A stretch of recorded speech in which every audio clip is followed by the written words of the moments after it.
जय श्री गणेश दोस्तों। हमारी आज की कहानी है फर्क। कहानी अच्छी लगे तो प्लीज चैनल को सब्सक्राइब कर लीजिएगा। अब शुरू करते हैं कहानी। काजल सुबह से तैयारियां कर रही थी। सबके लिए नाश्ते बनाने के बाद उसे खुद के लिए तैयार होना था। काम इतना बढ़ गया था कि कम होने का नाम ही नहीं ले रहा था। सासू माँ बार बार किचन में आकर बोल रही थी, बहू जल्दी करो, जल्दी से काम निपटा लो और तैयार हो जाओ। लड़की वाले गाड़ी लेकर हमें लेने आ ही रहे होंगे। सबको लड़की देखने जाना था। काजल जाना तो नहीं चाहती थी, लेकिन देवर ने साफ कह दिया था कि वह भाभी की पसंद वाली लड़की से ही शादी करेगा। दोनों बहनों ने अनेक लड़कियां देखी थी, पर उसने इनकार कर दिया था। उसे काजल जैसी ही भोली भाली और सुंदर लड़की चाहिए थी। जिस लड़की को सभी देखने जा रहे थे, वह बड़ी ननद की दूर की रिश्तेदार की बेटी थी। ननद के ससुराल वाले बहुत ही धनी थे। उन लोगों ने ही लड़की देखने की जिद की थी, जिसे परिवार का कोई सदस्य मना नहीं कर पाया था। काजल का देवर इंजीनियर था, तो लड़की भी काफी पढ़ी लिखी थी। शायद इसीलिए बड़ी ननद ने जोर देकर सबको तैयार किया था। काजल तैयार होकर कमरे से बाहर निकली तो बड़ी ननद ने टोका, काजल यह क्या पहन लिया है तुमने? आउटडेटेड साड़ी है यह। कोई और ढंग की हो तो पहन कर चलो।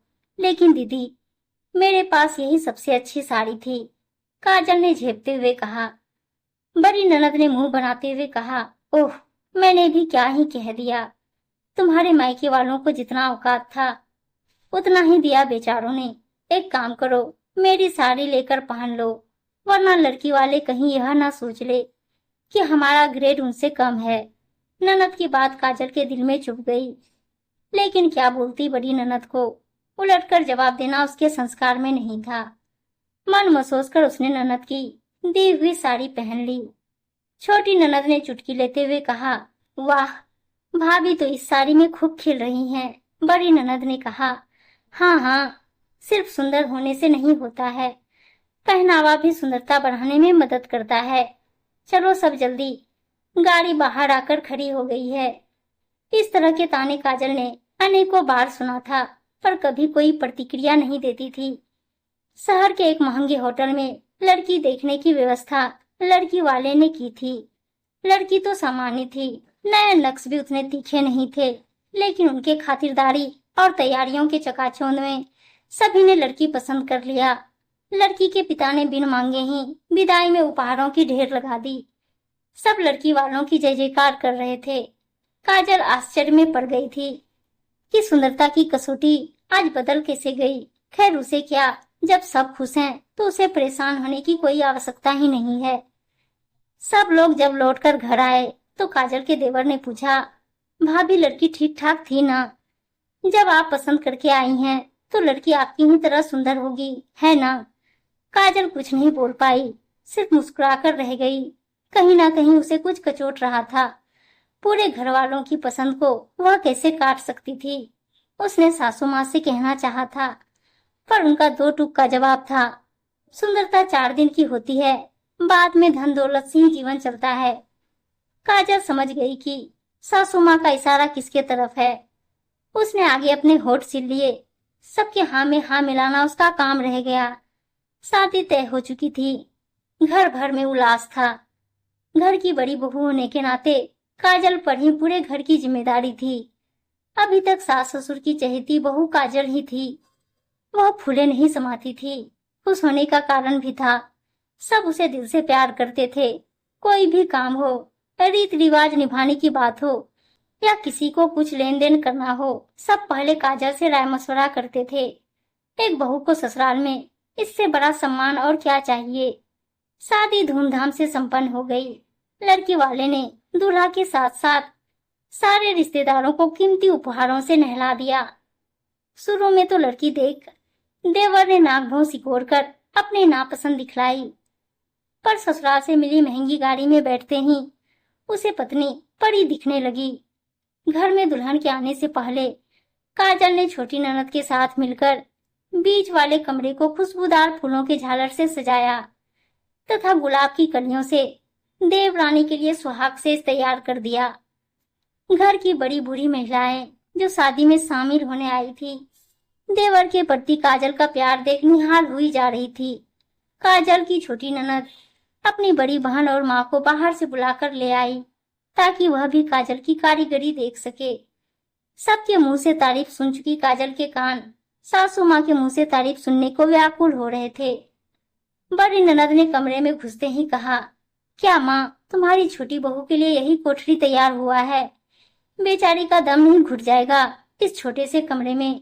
तुम्हें पता है ना कि वह कहाँ से आ रही है। कुछ तो उसके स्टेटस का ख्याल रखती। ऐसे कमरे में तो उसके नौकर भी नहीं रहते होंगे। बूढ़ी दादी ने ननद को टोकते हुए कहा, अरे तो जो रहेगा उसी में ना इंतजाम होगा दुल्हन के रहने के लिए। अलग से थोड़े ना महल बन जाएंगे अभी के अभी। बड़ी ननद माँ का हाथ पकड़कर काजल के कमरे की ओर ले गई। पता नहीं क्या समझाया। कुछ देर बाद आकर सासू माँ काजल से बोली, बहू इधर सुनो। देखो तुम्हारा कमरा बड़ा और हवादार है। तुम इसी कमरे को दुल्हन के लिए खाली कर सजा दो। माँ जी लेकिन क्या, तुमको पता है ना कि छोटी बहू कितने बड़े घर की बेटी है, तो हम लोगों को उसके लायक व्यवस्था देना पड़ेगा ना। तुम्हें तो आदत है छोटे घर में रहने की। तुम अपना सामान इस कमरे में शिफ्ट कर लो। जल्दी करो, दुल्हन के आने का वक्त हो रहा है। सासू माँ का व्यवहार अचानक से परिवर्तित हो गया था।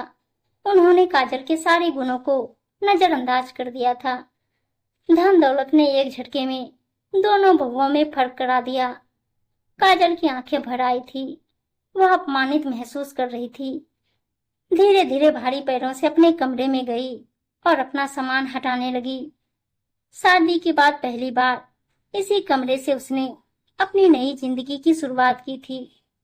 शायद इसी कारण उस कमरे से उसे दिल से लगाव हो गया था। घर में सबसे ज्यादा सुकून उसे अपने इसी कमरे में मिलता था। खाली करते हुए उसके अंदर एक हुक सा उठ रहा था। बिछड़न का दर्द वही था जो कभी उसे अपना मायका छोड़ते समय हुआ था। खैर, काजल ने आज तक सासू माँ का कभी विरोध नहीं किया था। चुपचाप अपना सारा सामान हटाकर ऊपर बने छोटे से कमरे में ले गई। दोनों नंदे मिलकर उसके कमरे को खुशबूदार फूलों और बेली की कलियों से छोटी बहू के लिए सजा दिया। शाम को सभी दुल्हन के आने का बेसब्री से इंतजार कर रहे थे। काजल भी झूठी मुस्कान लिए आरती का थाल सजा रही थी। इतने में पति बारात से पहले ही घर आ गए। काजल कुछ कह पाती इससे पहले ही वह आदतन अपने कमरे में चले गए। कमरे का मनमोहक रूप देख मुस्कुरा उठे। सीधे पूजा घर में गए जहां काजल आरती का थाल सजा रही थी। उसने प्यार से काजल के कंधे पर हाथ रखा और चुटकी लेते हुए कहा, काजल, सुहाग रात तुम्हारा नहीं तुम्हारी देवरानी का है। काजल ने कोई जवाब नहीं दिया तो पति ने अपनी ओर घुमाते हुए कहा, अरे अरे, लगता है मेरी बीवी शर्मा गई शायद। अरे तुम्हारी आंखों में आंसू, क्या बात है? काजल अपने गालों पर लुढ़क आए आंसुओं को पोंछकर सहज होते हुए बोली, आप सही कह रहे हैं। वह कमरा सुहागरात के लिए ही सजाया गया है, पर मेरे लिए नहीं, देवरानी के लिए। आप ऊपर वाले कमरे में जाइए, माँ ने कहा है आज से हमारा कमरा वही रहेगा। काजल के पति को समझते देर नहीं लगा कि यह फर्क काजल के साथ क्यों किया गया था। वह दंदनाता हुआ माँ के पास पहुंचा और बोला, माँ, तुमसे यह उम्मीद नहीं थी। ऐसा क्यों किया तुमने? तुम्हारी नजर में यह फर्क नहीं होना चाहिए। माँ भी तुनक कर बोली, कुछ गलत नहीं हुआ। जो जिस लायक होगा उसको तो वही जगह देना पड़ेगा ना। क्यों तुम्हारी बड़ी बहू उस लायक नहीं रही? बीच में टोकते हुए बड़ी बहन बोली, भैया, यह बात तुम्हें क्यों समझ में नहीं आती है कि गोबर पर चांदी का वर्क लगा देने से वह कलाकंद नहीं हो जाता है। माँ ने जो किया है वह ठीक ही है। इसको फर्क करना नहीं, समझदारी कहते हैं। कोई बात नहीं दीदी, मैं इतना भी नासमझ नहीं हूँ। मैंने अपना और अपनी पत्नी की जगह पहचान ली है। बहुत बड़ी दुनिया है। कुछ दिन बाद हम अपनी जगह पर चले जाएंगे, आप चिंता मत कीजिए। काजल खुश थी अपने पति का साथ पाकर, और वो लोग दूसरे दिन ही उस घर को छोड़कर चले गए। फिर वही हुआ जो होता आया है सदियों से। पैसों के घमंड में छोटी बहू एक काम नहीं करती थी। उससे तो अपनी ननद की सेवा सत्कार भी नहीं होती थी। उस घर में तो जैसे अशांति सी छा गई थी। अब उसकी सास और ननद को बड़ी बहू की कीमत समझ आई थी, पर अब बहुत देर हो चुकी थी। उम्मीद है दोस्तों कहानी अच्छी लगी होगी, और अच्छी अच्छी कहानियां सुनने के लिए चैनल को सब्सक्राइब और वीडियो को लाइक शेयर जरूर कर दीजिएगा। धन्यवाद दोस्तों।